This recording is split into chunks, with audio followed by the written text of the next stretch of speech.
भारत माता की। आप सभी का प्यार और आशीर्वाद लेने स्वयं हमारे बीच उपस्थित हैं माननीय प्रधानमंत्री श्री नरेंद्र मोदी जी। आइए एक साथ उत्साह से कहे, मोदी मोदी मोदी। भारत माता की, भारत माता की। बहुत बहुत स्वागत है माननीय प्रधानमंत्री जी आपका दमन की सुंदर धरा पर। प्रेम और आशीर्वाद स्वीकार करने के लिए, आपको अनन्य भेंट सौगात प्रदान करने के लिए स्वयं पधारे हैं हमारे प्रधान सेवक माननीय नरेंद्र मोदी जी। साथ ही हम मंच पर हार्दिक स्वागत करते हैं दादरा एवं नगर हवेली, दमन एवं दीव और लक्षद्वीप के माननीय प्रशासक श्री प्रफुल्ल पटेल जी का। साथ में स्वागत है माननीय सांसद महोदया, माननीय निर्वाचित प्रतिनिधिगण एवं सभी मंचस्थ महानुभावों का। अतिथि देवो भव के भाव के साथ अब बेला है संघ प्रदेश में हमारे राष्ट्र नायक श्री मोदी जी के स्वागत की। सर्वप्रथम मैं अत्यंत आदर के साथ विनती करती हूं हमारे संघ प्रदेश दादरा एवं नगर हवेली, दमन एवं दीव और लक्षद्वीप के ऊर्जावान माननीय प्रशासक महोदय श्री प्रफुल्ल पटेल जी को कि वे आगे आएं और संघ प्रदेश की समस्त जनता की ओर से माननीय मोदी साहब का स्वागत करें।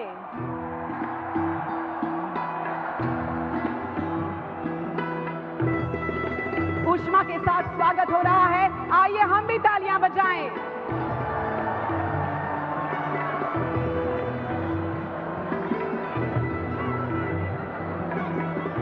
बहुत बहुत स्वागत है इस धन्य धरा पर माननीय नरेंद्र मोदी साहब का।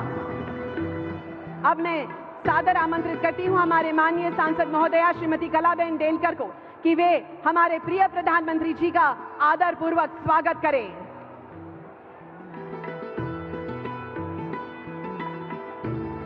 स्वागत की इसी बेला में मैं आमंत्रित करती हूं दमन और दीव के निर्वाचित जिला पंचायत सदस्यों को कि वे पधारें और देश के प्रधान सेवक का अभिनंदन एवं स्वागत करें। आपकी तालियां बजनी चाहिए।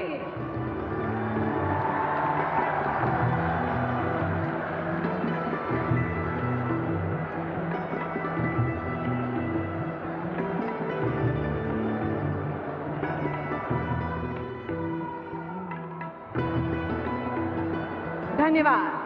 अब मैं सादर आमंत्रित करती हूं दादरा एवं नगर हवेली के निर्वाचित जिला पंचायत सदस्यों को। आपकी जोरदार तालियों के बीच वे माननीय प्रधानमंत्री श्री नरेंद्र मोदी जी का स्वागत करेंगे। ये आपके ही प्रतिनिधि हैं जो माननीय प्रधानमंत्री जी का स्वागत कर रहे हैं।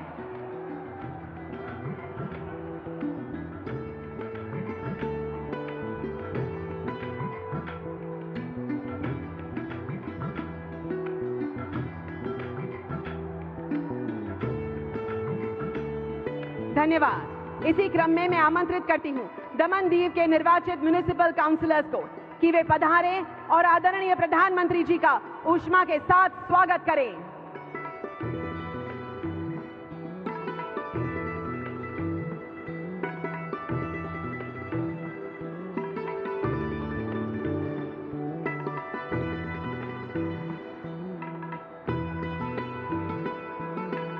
बहुत बहुत स्वागत है माननीय प्रधानमंत्री जी का इस धरा पर।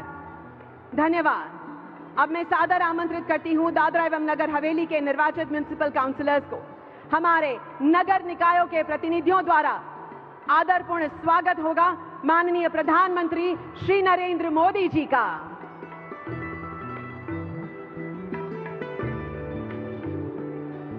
सभी का प्रेम और आशीर्वाद स्वीकारते हुए माननीय प्रधानमंत्री जी, आइए तालियों की गूंज के साथ हम भी स्वागत में जुड़े। धन्यवाद। अब मैं सादर आमंत्रित करती हूं दमन दीव के निर्वाचित सरपंच ग्राम पंचायत को वे पधारें और माननीय प्रधानमंत्री जी का इस भूमि पर पुनः स्वागत करें।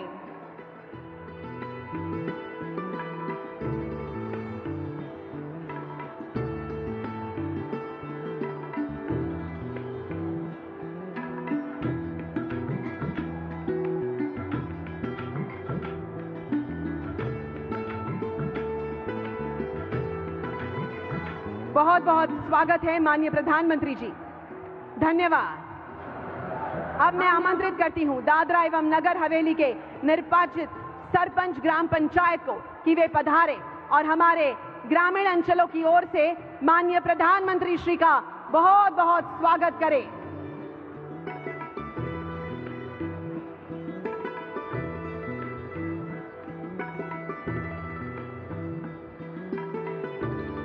इस धन्य धरा पर माननीय प्रधानमंत्री जी का स्वागत हो रहा है, हमारे लिए भी एक गौरव की क्षण है। धन्यवाद। अब मैं आमंत्रित करती हूं बीजेपी संघ प्रदेश के वरिष्ठ प्रतिनिधियों को दादरा एवं नगर हवेली और दमन एवं दीव के वरिष्ठ प्रतिनिधि माननीय प्रधानमंत्री जी का पूरे उत्साह के साथ स्वागत करेंगे।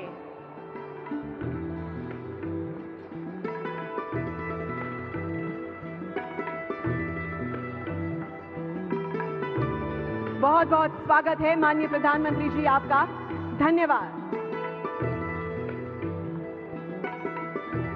अड़िग आस्था का प्रतीक त्रिशूल डमरू से स्वागत हो रहा है माननीय प्रधानमंत्री जी का, धन्यवाद। विविधता में एकता ही भारत की विशेषता है। मैं आदरपूर्वक आमंत्रित करती हूं हमारे बंगाली समुदाय के प्रतिनिधियों को। वे बंगाल की विशेषता झालमुड़ी के साथ माननीय प्रधानमंत्री जी का स्वागत कर रहे हैं।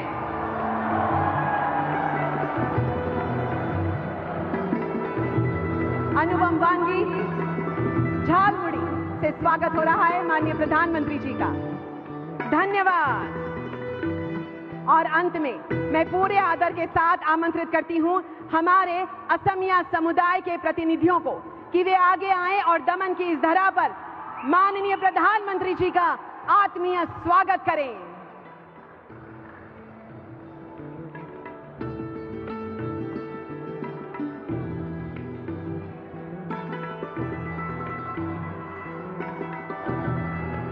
बहुत बहुत स्वागत हो रहा है, धन्यवाद। बहुत बहुत धन्यवाद आप सभी का।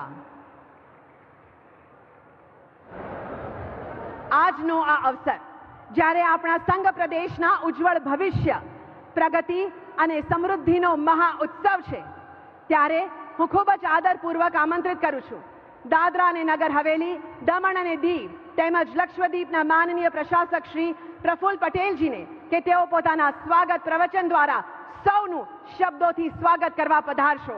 આવો તાળીઓના નાદ સાથે તેઓને આવકારીએ।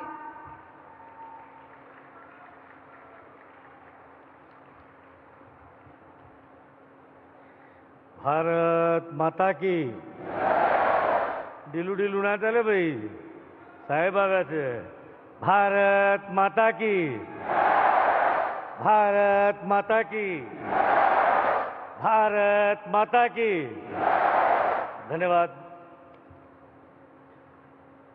आजना आ ऐतिहासिक अवसरे आपणा सौना लाडीला અને પરમ આદરણીય પ્રધાનમંત્રી શ્રી આ વિસ્તારના સાંસદ બેન કલાબેન, સંઘ પ્રદેશની ત્રણેય જિલ્લા પંચાયતના સૌ ચૂંટાયેલા જનપ્રતિનિધિઓ, નગરપાલિકાના સૌ જનપ્રતિનિધિઓ, ગ્રામ પંચાયતના સૌ સરપંચ મિત્રો, સદસ્ય મિત્રો, વિશાળ સંખ્યામાં પધારેલા આદરણીય પ્રધાનમંત્રીશ્રીનું સ્વાગત કરવા માટે આપ જ્યારે છેલ્લા એક અઠવાડિયાથી ઉત્સવ જેવો માહોલ પ્રદેશમાં હતો, એવા આપ સૌનું હૃદયપૂર્વક હું સ્વાગત કરું છું।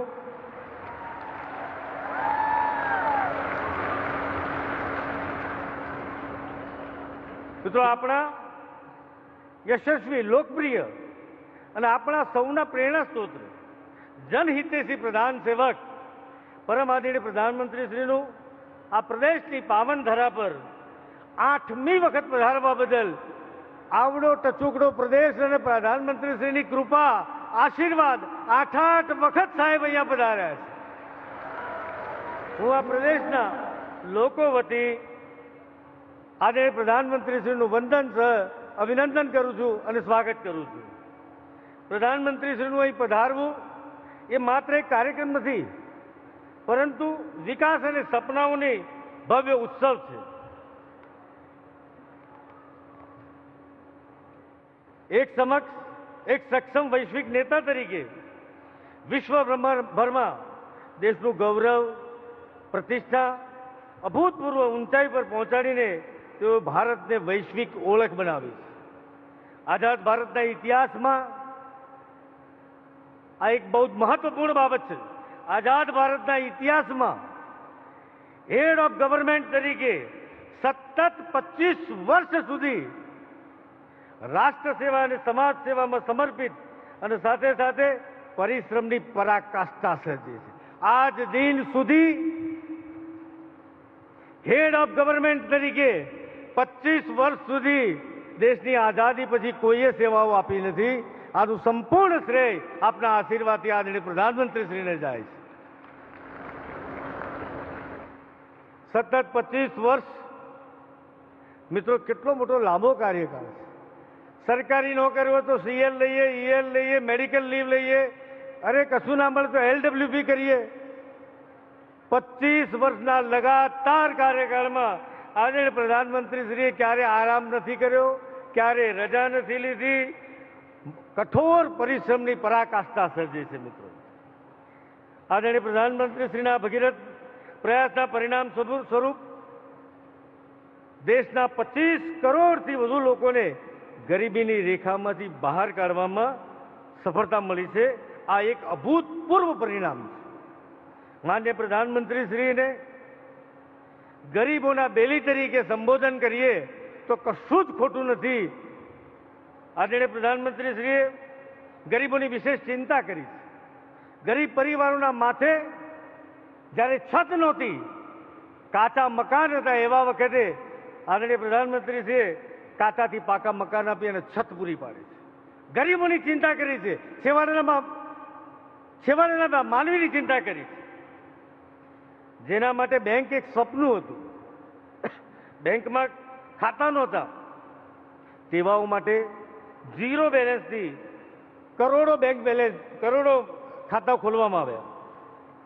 આપણે જેને મોદી કેર, પ્રધાનમંત્રી જન આરોગ્ય યોજના જેને કહીએ છીએ, it is popular in the name of Modi care.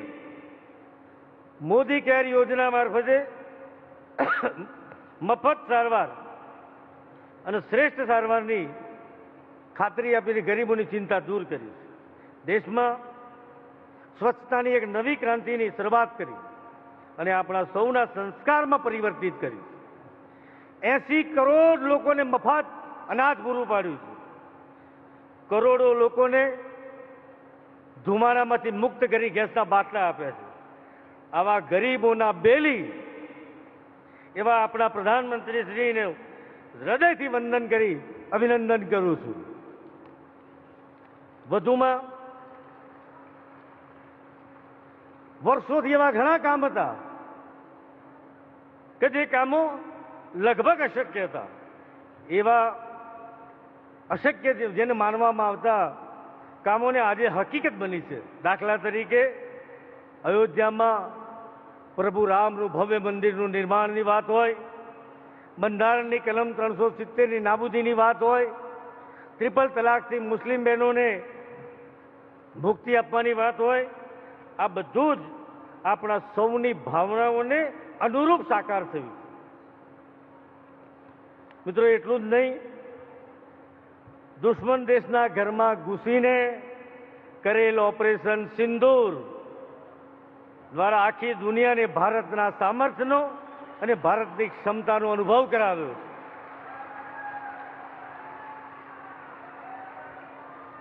માનનીય પ્રધાનમંત્રીશ્રીએ છેલ્લા એક દશકમાં નેક્સ્ટ જનરેશન ઇન્ફ્રાસ્ટ્રક્ચરનું નિર્માણ કરેલ છે, જેના લીધે દેશમાં એરપોર્ટની સંખ્યા હોય, IITની સંખ્યા હોય, IIMની સંખ્યા હોય, મેડિકલ કોલેજની સંખ્યા, મેડિકલ કોલેજને વધારો કરવાનો હોય, આ બધી જ બાબતોમાં અભૂતપૂર્વ વધારો કરી દેશના યુવાનો માટે એક વિશેષ ચિંતા કરી. આજે ડિજિટલ ક્રાંતિના કારણે દેશ સશક્ત થયો છે. વહીવટી પ્રક્રિયા વધુ ઝડપી અને પારદર્શક બની છે. એક સમયે મોટાભાગે બધું જ આપણા ત્યાં ઇમ્પોર્ટ થતું હતું, આજે એક્સપોર્ટ કરતો દેશ થઈ ગયો. એનું સંપૂર્ણ શ્રેય આદરણીય પ્રધાનમંત્રીશ્રીને જાય છે, એમ કહું તો કશું ખોટું નથી. આ તમારા હાથમાં જે મોબાઈલ છે, અત્યારે ઉદાહરણ તરીકે એમ કહી શકાય કે સૌથી વધુ મોબાઈલ ઉત્પાદન કરવામાં કોઈ દેશનું નામ આવતું હોય આપણો દેશ છે. સૌથી વધુ મોબાઈલનું ઉત્પાદન આપણે કરીએ છીએ. મૂન મિશન હોય, ક્વોન્ટમ મિશન હોય, ગગનયાન હોય, આવા પ્રોજેક્ટથી અંતરિક્ષ ક્ષેત્રે વિકાસની હરણફાળ આપણે ભરી છે. આ સાથે જ નારી શક્તિ વંદન અધિનિયમ દ્વારા મહિલાઓનું રાજકીય સશક્તિકરણ કરી સત્તામાં ભાગીદાર બનાવવાનો પ્રચંડ સંકલ્પ પણ સાકાર કરેલ છે. આપ સૌએ આજે જોયું હશે સાહેબના સ્વાગતમાં અધિકાંશ માત્ર મહિલા નારી શક્તિને જ આપણે મહત્વ આપી અને એમના દ્વારા આદરણીય પ્રધાનમંત્રીનું સ્વાગત કરાવ્યું. મિત્રો, ઇતિહાસથી હું ને તમે સૌ વાકેફ છીએ. વિક્રમ સંવતની વાત છે. આપણે ઇતિહાસના પાને વાંચ્યું છે કે રાજા વિક્રમાદિત્ય ન્યાયપ્રિયતા, પ્રજાવત્સલતા અને પરદુખ ભંજન તરીકે એમની એક પોતાની વિશેષ છબી હતી. એ આપણે ખૂબ સારી રીતે જાણીએ છીએ. પણ મિત્રો, આપણે સૌએ પ્રત્યક્ષ રૂપે રાજા વિક્રમાદિત્યને મળવાનો, એમને જોવાનો, નિહાળવાનો કે અનુભવવાનો અવસર નથી મળ્યો. પરંતુ આદરણીય પ્રધાનમંત્રીશ્રીની ગરીબો પ્રત્યેની સંવેદના, સાધારણ માનવીના દુઃખમાં ભાગીદાર બનવાની મનોવૃત્તિ અને પ્રજા કલ્યાણના કાર્યો દ્વારા કરવાની રુચિ આપણે સૌએ અનુભવી છે. આ અનુભવના આધારે હું દ્રઢપણે કહી શકું કે આપણા લાડીલા પ્રધાનમંત્રી શ્રી પરદુખ ભંજન છે, પરદુખ ભંજન છે, પરદુખ ભંજન છે. આદરણીય પ્રધાનમંત્રી શ્રીમાં રાજા વિક્રમાદિત્યની ફોટોકોપી દેખાય છે. એમ કહું તો જરાય ખોટું નથી. જેમણે પોતાનું સમગ્ર જીવન સમાજ સેવા અને રાષ્ટ્ર સેવા માટે સમર્પિત કર્યું છે. અને એટલે જ સમગ્ર દેશના નાગરિકોએ પ્રધાનમંત્રીશ્રીમાં અતૂટ શ્રદ્ધા અને વિશ્વાસ છે. મિત્રો, ઉદાહરણ આપણી સૌની સમક્ષ લક્ષદ્વીપમાં આદરણીય પ્રધાનમંત્રીશ્રીએ માત્ર એક ડૂબકી લગાવી જે વખતે માત્ર 3000 જેટલા ટુરિસ્ટ હતા. આટલા ટૂંકા ગાળામાં વર્ષના 6 મહિના તો ત્યાં જવું મુશ્કેલ હોય છે ચોમાસાના કારણે દરિયા વચ્ચે. તો પણ એ 3000માંથી 1,30,000 જેટલા ટુરિસ્ટ માત્ર એક ડૂબકી લગાવવાના આદરણીય પ્રધાનમંત્રીશ્રીના આટલા એક નાનકડા પ્રયાસથી આ પરિણામ મળ્યું છે. મિત્રો, કોરોના જેવા કપરા સમયમાં પ્રધાનમંત્રીશ્રીએ જે કંઈ આહવાન કર્યું તે આહવાનને સૌએ એક અવાજે ઝીલી લીધું છે. વર્તમાનમાં પશ્ચિમ એશિયા યુદ્ધની સ્થિતિમાં તેલ બચાવો અભિયાનને સમગ્ર દેશની જનતાએ પોતાની નૈતિક ફરજ અને અંગત જવાબદારી સમજી અમલ કરવાનો નિષ્ઠાપૂર્વકનો પ્રયાસ કરી પૂરો સાથ અને સહયોગ આપેલ છે. આ અનુભવોને જોતા એવું લાગે છે કે આદરણીય પ્રધાનમંત્રી શ્રીનું વ્યક્તિત્વ પારસમણી જેવું છે. પારસમણી એટલે ખબર છે, જ્યાં ટચ કરો તો એનું સોનું થઈ જાય, મતલબ એનું મૂલ્યવર્ધન થાય. આવું એમનું વિરાટ અને વ્યક્તિત્વ છે. પહેલાના સમયમાં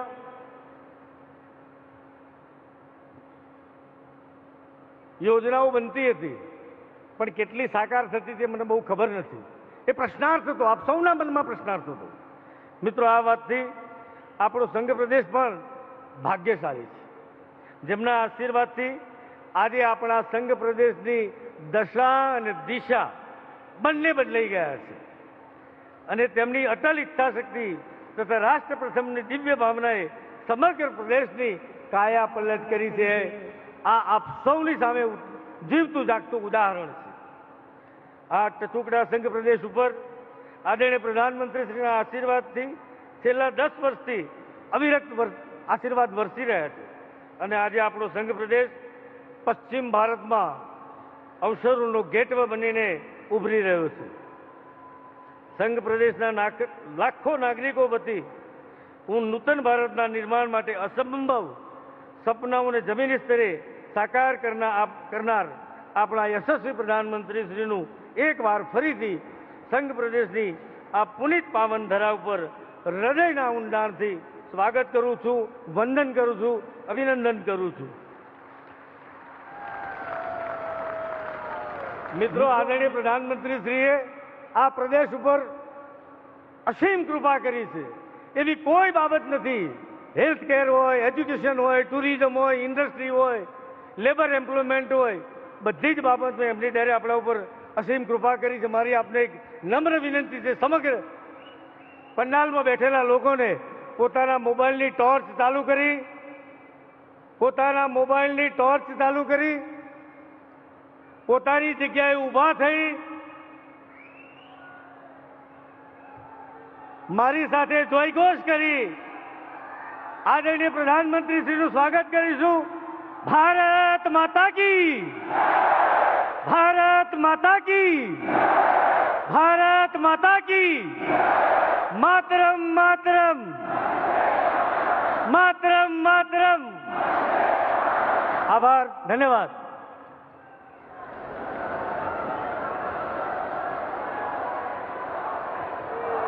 बहुत बहुत धन्यवाद माननीय प्रशासक महोदय, आपके ऊष्मापूर्ण स्वागत संबोधन के लिए. देवियों और सज्जनों, आज हम समय के उस गौरवशाली मोड़ पर खड़े हैं जहां प्रगति का सच्चा मूल्यांकन राष्ट्र के अंतिम छोर पर बैठे नागरिक के जीवन में आए संतोष और सुगमता से तय हो रहा है.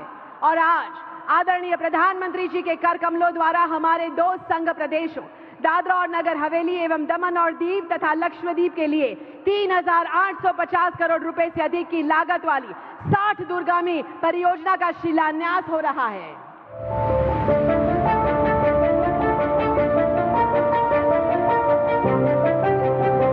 जहां समंदर प्रगति की गाथा गाता है, उसी पावन धरा पर अब सपनों को मिलेगा नया आसमान. मैं जब भी यहां आता हूं, मन आनंद से भर जाता है.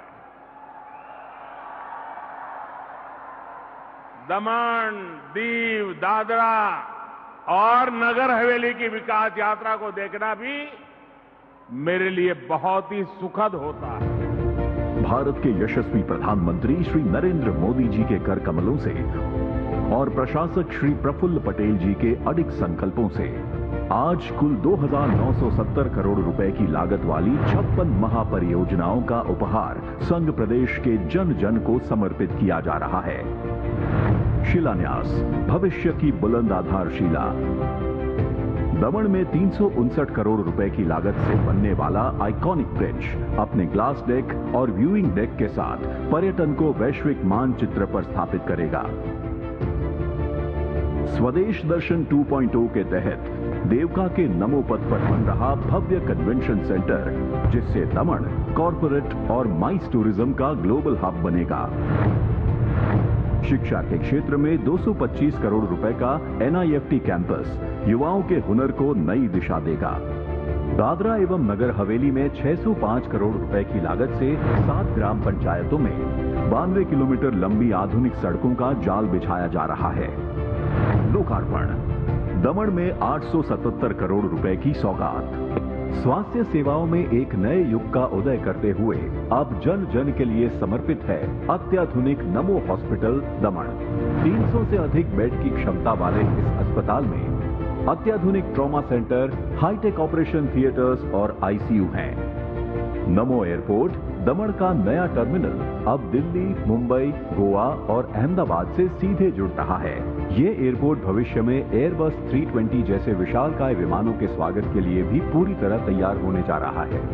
दीव में शामिल शौर्य का प्रतीक INS खुकरी मेमोरियल, यहाँ की ऐतिहासिक नायडा गुफाओं का नवीनीकरण और श्रद्धालुओं हेतु गंगेश्वर मंदिर कॉम्प्लेक्स का भव्य कायाकल्प दीव की आभा में 4 चांद लगा रहा है.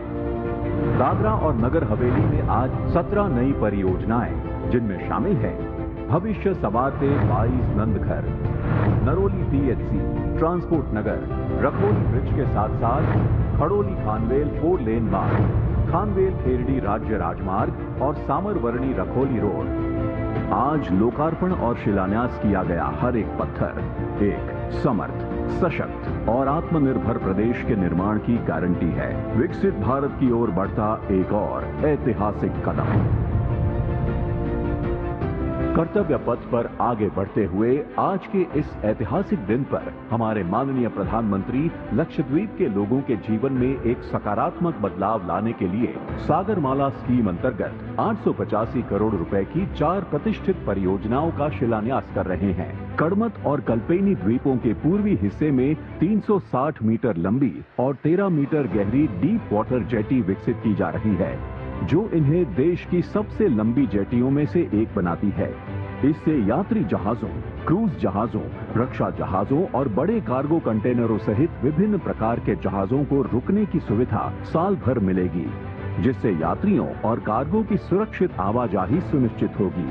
कदमत और कल्पेनी द्वीपों के पश्चिम हिस्से में बंदरगाह बुनियादी ढांचा सुविधाओं का विकास, यात्रियों और कार्गो की आवश्यकताओं को पूरा करने के लिए दोनों द्वीपों में आधुनिक शैलो वाटर जेटी विकसित की जा रही है। इसके अलावा इस परियोजना में द्वीपों में एक स्मार्ट फिश लैंडिंग साइट का विकास भी शामिल है। इस साइट पर नाव पार्किंग, ईंधन और बर्फ संग्रह तथा कोल्ड स्टोरेज के साथ मछली प्रसंस्करण की सुविधाएं उपलब्ध होंगी। इस प्रकार बुनियादी ढांचे के विकास के साथ साथ इस परियोजना का उद्देश्य लक्षद्वीप के लोगों की आजीविका में सुधार करना भी है। पर्यटन और मत्स्य पालन लक्षद्वीप की अर्थव्यवस्था की रीढ़ हैं। जिन परियोजनाओं का आज शिलान्यास किया जा रहा है, वे इन क्षेत्रों में लक्षद्वीप के लोगों के लिए प्रगति, बुनियादी ढांचे के विकास और अभूतपूर्व अवसरों के एक नए युग की शुरुआत करेंगी।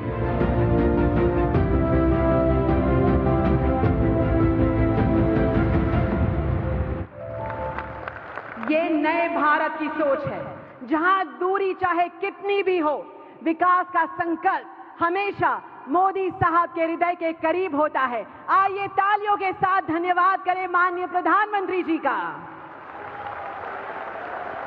हमारे युवाओं के भविष्य को संवारने के पावन उद्देश्य के साथ मैं आदरणीय प्रधानमंत्री जी से निवेदन करती हूं कि आज के इस सुअवसर पर 4 नवनियुक्त शिक्षकों को अपने करकमलों से नियुक्ति पत्र प्रदान कर राष्ट्र निर्माण के इस नए सफर के लिए उनको आशीर्वाद दे। मैं सर्वप्रथम नवनियुक्त शिक्षक श्री अनमोल अग्रवाल जी को आमंत्रित करती हूं।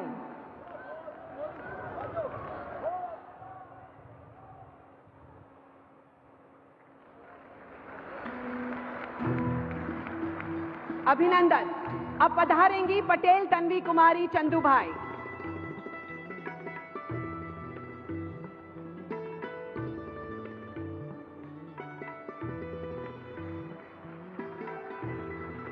अभिनंदन। अब पधारेंगी पटेल सुधाबेन धीरज भाई।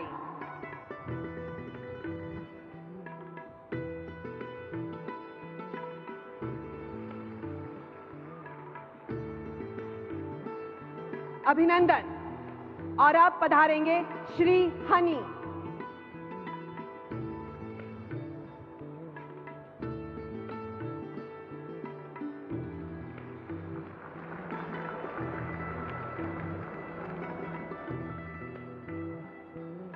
अभिनंदन। बहुत बहुत धन्यवाद माननीय प्रधानमंत्री जी।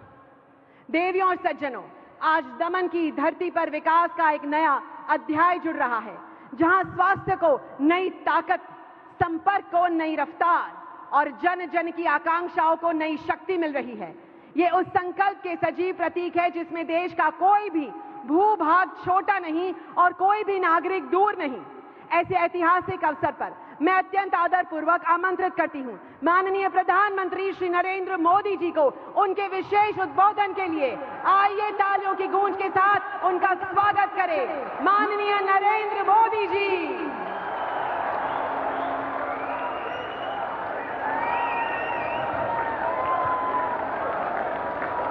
भारत माता की,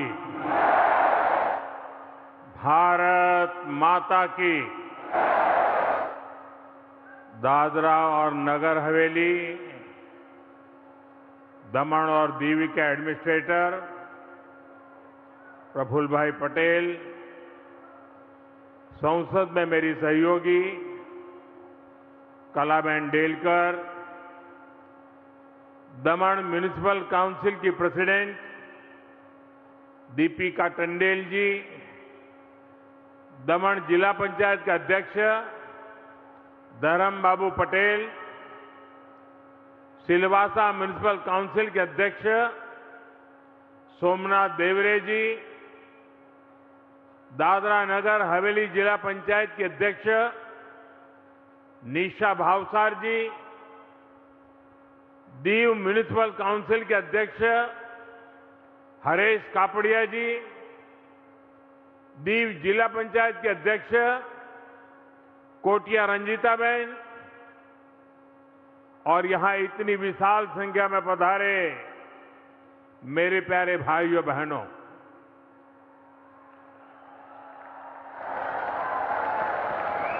आप जैसे यहां इकट्ठे हुए हैं, वैसे ही लक्षद्वीप में भी बहुत बड़ी तादाद में लोग वीडियो के माध्यम से हमारे साथ जुड़े हुए हैं, क्योंकि आज लक्षद्वीप के विकास की भी एक नई शुरुआत, एक नए प्रकल्प जो पूरे लक्षद्वीप के जीवन में एक क्रांतिकारी काम करने वाले हैं, उसके लिए भी कुछ योजनाओं का शिलान्यास और लोकार्पण हुआ है। साथियों, कुछ साल पहले जब मैं आपके बीच आया था तो मैंने कहा था कि ये हमारा दमन तेजी से मिनी इंडिया बन रहा है और आज मैं देख रहा हूं बाईं तरफ पूरा बंगाल है और दाहिनी तरफ पूरा आसाम है।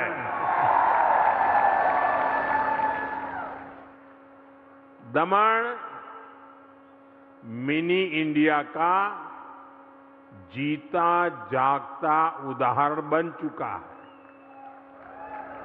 यहां की विविधता, अलग अलग क्षेत्रों के लोगों का यहां निवास करना, पूरे भारत की सुंदर सी झलक आपके बीच आकर मिल जाती है। आप सब इतनी बड़ी संख्या में हमें आशीर्वाद देने आए, मैं इसके लिए आप सभी का बहुत बहुत धन्यवाद करता हूं। भाइयों बहनों, मुझे कई बार दमन और दीव आने का अवसर मिला है।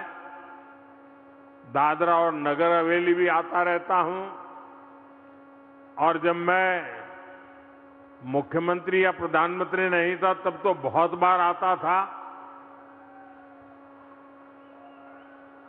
लेकिन अब जब मैं यहां आता हूं और यहां के सुशासन को देखकर,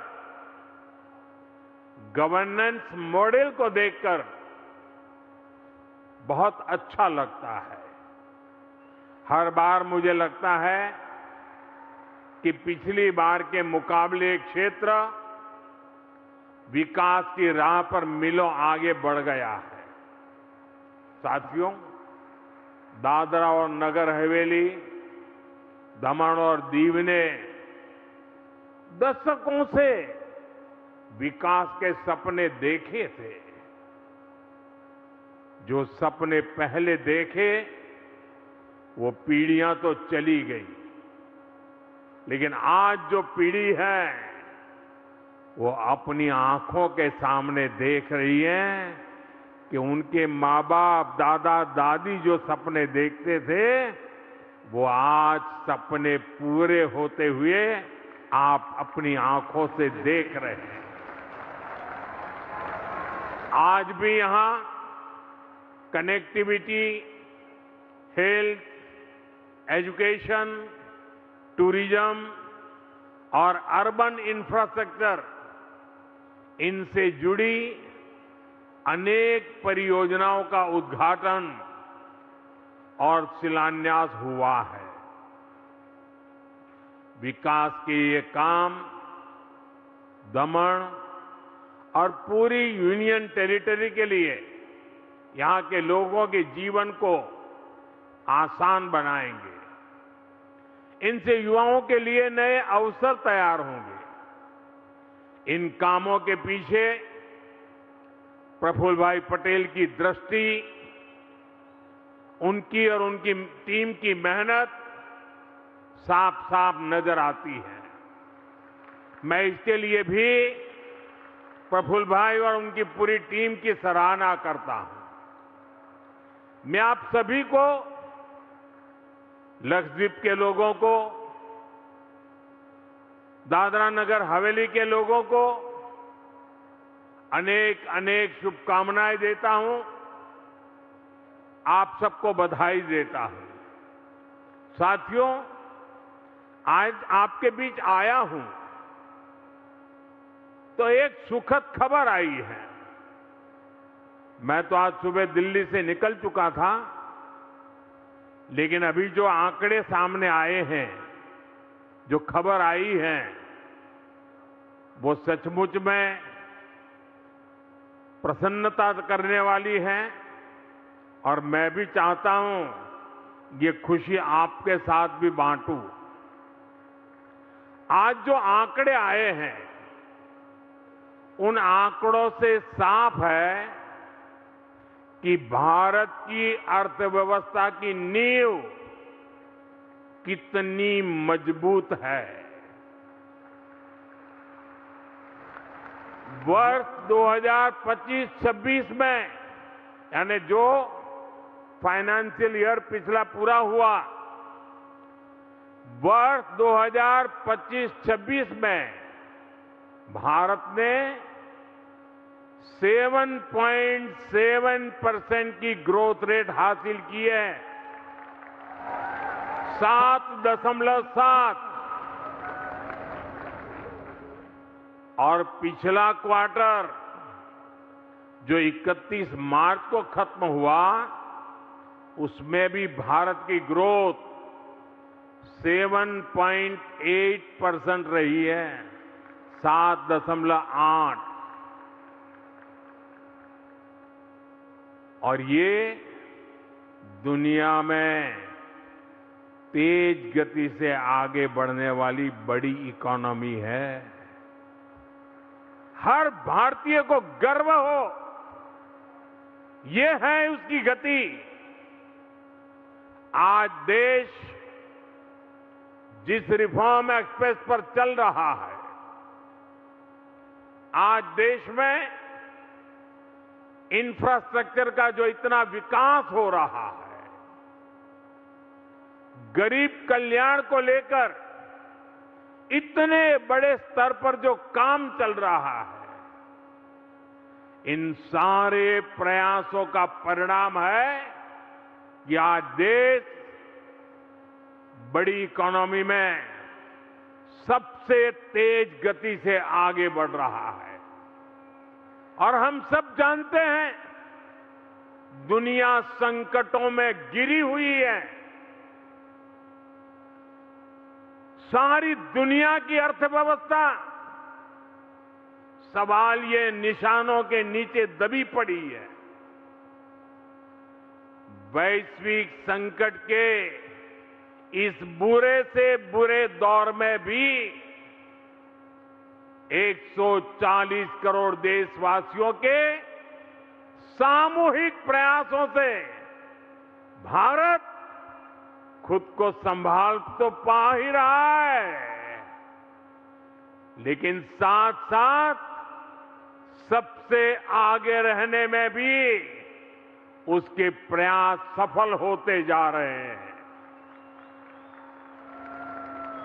मैं देशवासियों को आर्थिक क्षेत्र की इस नई ऊंचाई को प्राप्त करने के लिए बहुत बहुत बधाई देता हूं और मैं देश को फिर आश्वस्त करता हूं कि देश दुनिया भर में चल रहे इन संकटों का सामना करते हुए रिफॉर्म, परफॉर्म और ट्रांसफॉर्म के रास्ते पर ऐसे ही दृढ़ संकल्प के साथ तेज गति से आगे बढ़ता ही रहेगा, ये मेरी देशवासियों को गारंटी है। साथियों, आज हमारे लिए विकास जितना जरूरी है, उतना ही अहम है हमारे विकास का मॉडल सस्टेनेबल हो। आज वर्ल्ड एनवायरनमेंट डे के दिन हमारे यूनियन टेरिटरी स्टेट इसी संकल्प को साकार कर रहा है। आज एक और यहां हजारों करोड़ की विकास परियोजनाओं का लोकार्पण और शिलान्यास हुआ है। साथ ही यहां करीब 1 लाख एक पेड़ मां के नाम 1 लाख पौधे भी लगाए जा रहे हैं। मुझे गर्व है कि एक ऐसा केंद्र शासित प्रदेश है जिसने सरकारी इमारतों में 100% 100% सौर ऊर्जा के इस्तेमाल की उपलब्धि हासिल की है। आज दीव में दिन में जितनी बिजली की डिमांड होती है, वो सोलर पावर से ही पूरी हो रही है। और हमें तो इसे और आगे लेकर जाना है। घरों में भी सोलर ऊर्जा से बिजली मिले, यही नहीं अतिरिक्त बिजली से परिवार की आय भी हो, इसके लिए रूफटॉप सोलर प्लांट लगाने की पहल शुरू हुई है। मैं इन उपलब्धियों के लिए भी आप सबकी सराहना करता हूं। साथियों, साथ साथ मुझे ये भी बताया गया है, दमन के लोग इन दिनों यहां स्वच्छता अभियान भी चला रहे हैं। ये दिखाता है कि स्वच्छता किस तरह दमन के जनजीवन में संस्कार बन चुका है। और ये संस्कार स्वच्छता में नजर आ रहे हैं। मैं इस जन भागीदारी के आपके प्रयासों के लिए दमन के लोगों का अभिनंदन करता हूं। साथियों, दादरा नगर हवेली, दमन और दीव ये संघ शासित प्रदेश होने के साथ ही भारत की पहचान और विरासत भी है। इसलिए इसके विकास के लिए हमारे लक्ष्य भी साधारण नहीं है। मुझे याद है, जब मैं पिछले साल सिलवासा आया था, तब मैंने आपको सिंगापुर का उदाहरण दिया था। मैंने कहा था कि एक समय सिंगापुर मछुआरों का छोटा सा गांव था, लेकिन सिंगापुर के लोगों ने एक सपना देखा, वहां के लोगों ने बड़ा लक्ष्य तय किया और आज वही सिंगापुर दुनिया का सबसे बड़ा बिजनेस हब बन चुका है। आज दादरा और नगर हवेली, दमन और दीव भी वही सपना देख रहे हैं। ये नमो एयरपोर्ट, दमनगंगा नदी पर बनने वाला आइकॉनिक बीच फ्रंट, उस पर बनने वाला कन्वेंशन सेंटर, ऐसे सभी इंफ्रास्ट्रक्चर के जरिए हम भविष्य के बड़े नए संकल्पों की नींव रख रहे हैं। इन प्रोजेक्ट के जरिए आप लोगों की आवाजाही आसान होगी, यहां बिजनेस के लिए नई संभावनाएं बनेगी। दमन के दोनों किनारों पर विकास की गति और तेज होगी। साथियों, यहां हॉस्पिटैलिटी इकोनॉमी से जुड़े अवसर बढ़ेंगे और साथ ही ट्रांसपोर्ट, नगर जैसी सुविधा से व्यापार, लॉजिस्टिक को भी नई गति मिलेगी। साथियों, इस क्षेत्र में ब्लू इकोनॉमी के लिए हमने जो विजन तैयार किया है, वो विजन भी हाईटेक इंफ्रास्ट्रक्चर की ताकत से ही साकार होगा।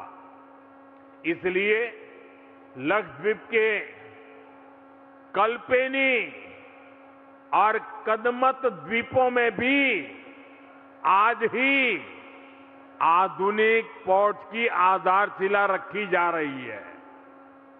ये सभी प्रयास ब्लू इकोनॉमी में देश की ताकत को बढ़ाएंगे और जैसा मैंने कहा, ये लक्षद्वीप का भाग्य बदलने वाले इनिशिएटिव है। साथियों, भाजपा की सरकार में, एनडीए की हमारी सरकार में हमारे लिए विकास की पहली कसौटी है गरीब, वंचित, आदिवासी और मिडिल क्लास के जीवन में बदलाव। इसके लिए हेल्थ सेक्टर हमारी बहुत बड़ी प्राथमिकता है। बीते वर्षों में देश हेल्थ केयर के लिए होलिस्टिक विजन लेकर आगे बढ़ा। हमने इलाज से जुड़ी हर चिंता का समाधान किया है। आज गरीब से गरीब के पास भी आयुष्मान कार्ड की सुविधा है।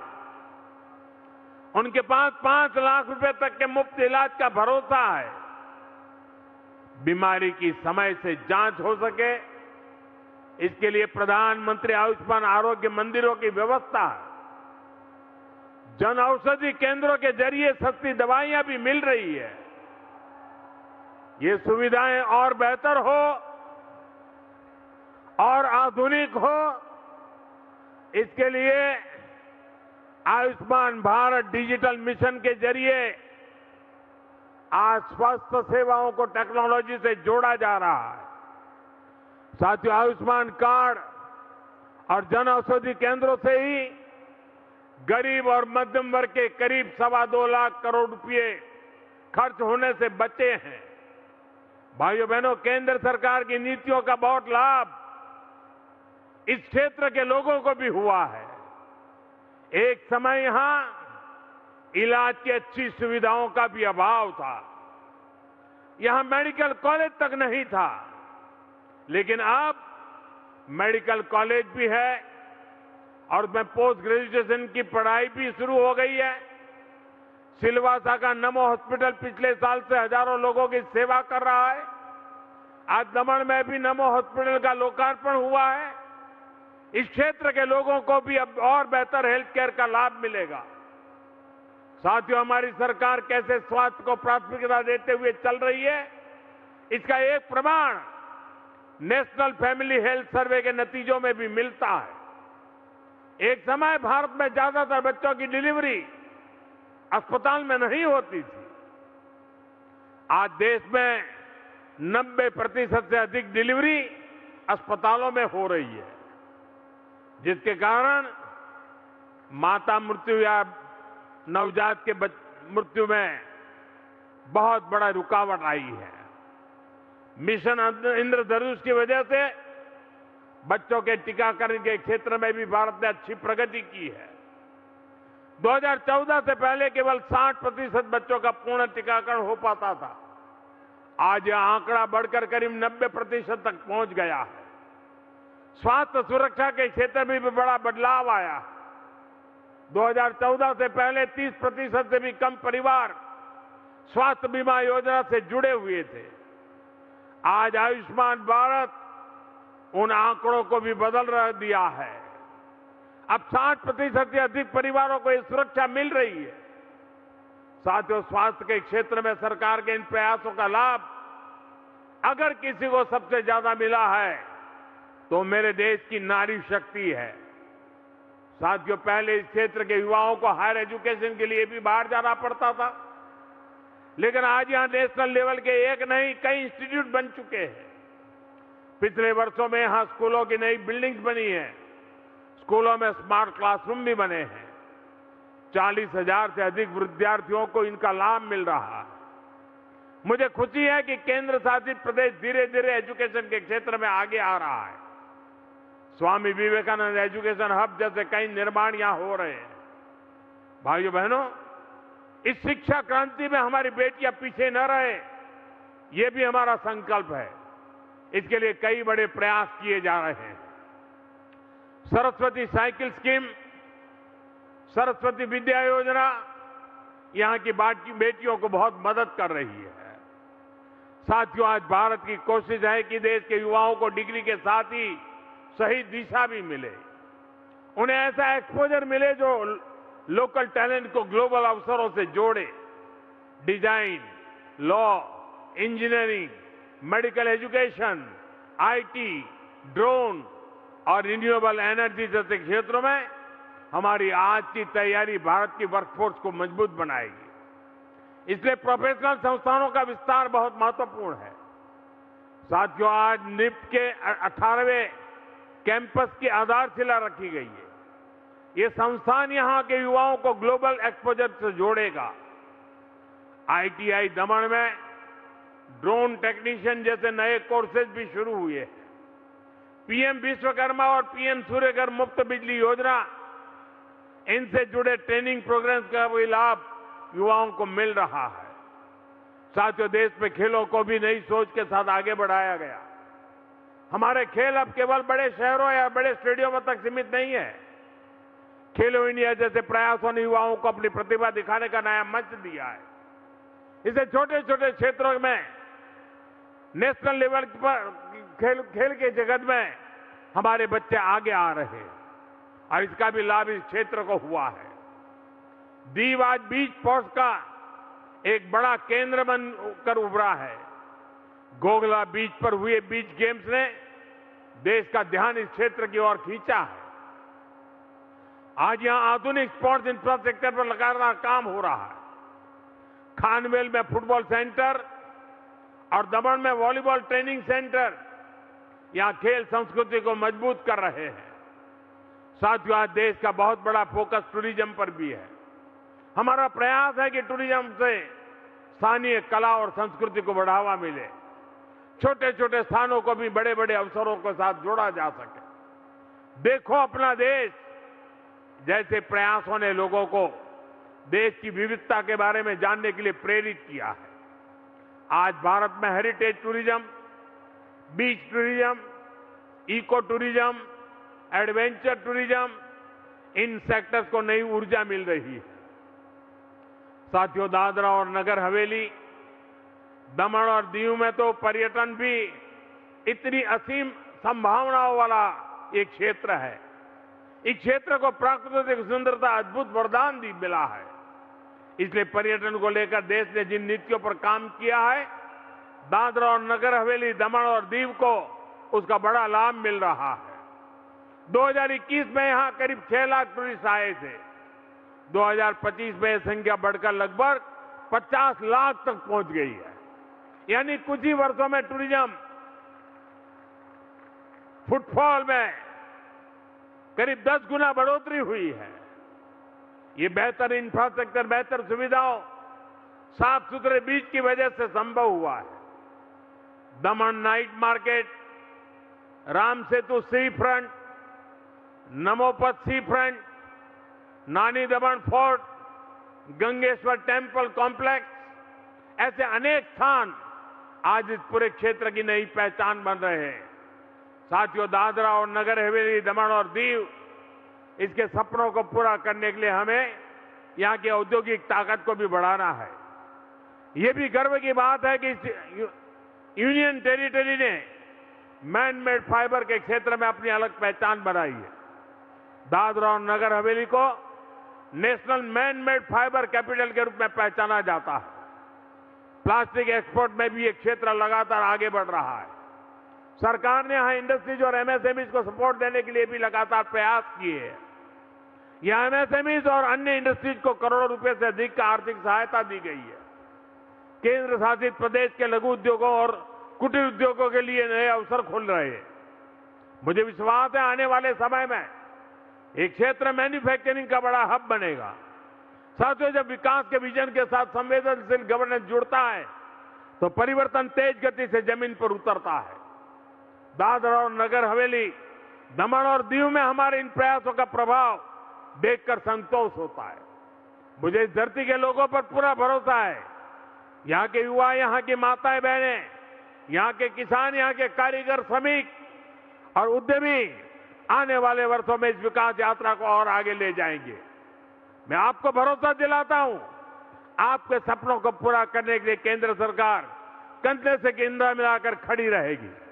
इसी विश्वास के साथ मैं एक बार फिर विकास परियोजनाओं के लिए आपको बहुत बहुत बधाई देता हूं। मेरे साथ बोलिए, भारत माता की, भारत माता की, भारत माता की। बहुत बहुत धन्यवाद। माननीय प्रधानमंत्री जी, आपकी ओजस्वी वाणी